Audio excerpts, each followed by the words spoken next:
Hi, so I'm here at Barking, and it's a real pleasure to be here. As you can see from my top, I'm a Plymouth Argyle supporter, and the link between Plymouth Argyle and Barking is Jack Leslie. So Jack Leslie was here in Barking in 1920 and 1921. He was one of 3 Barking players who were signed by Plymouth Argyle. He went on to be Plymouth Argyle's greatest legends and successes. He scored 137 goals, 401 appearances. He became club captain. He was loved by the home crowd, and he was part of a team that knocked Manchester United out of the FA Cup, toured South America, and that eventually got promotion to the second division of the Football League.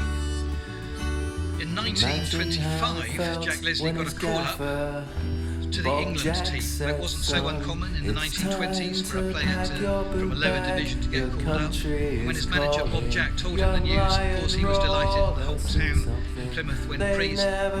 But when the England selection committee found out that Jack was black, they rescinded his call-up, and he didn't get to play for England as he should have done. And it was another 53 years before Viv Anderson was the first black footballer to play for England.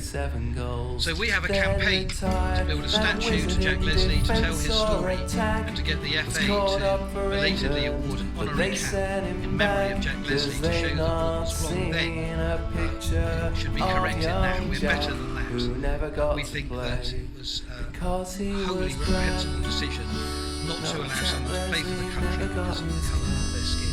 We want everyone to support the Jack Leslie campaign, and any donations, big or small, are helping us achieve our fundraising target to build that statue to Jack Leslie at Home Park in Plymouth, to have a statuette, miniaturised version here at Barking Football Club, and to do an education programme for combating prejudice and discrimination.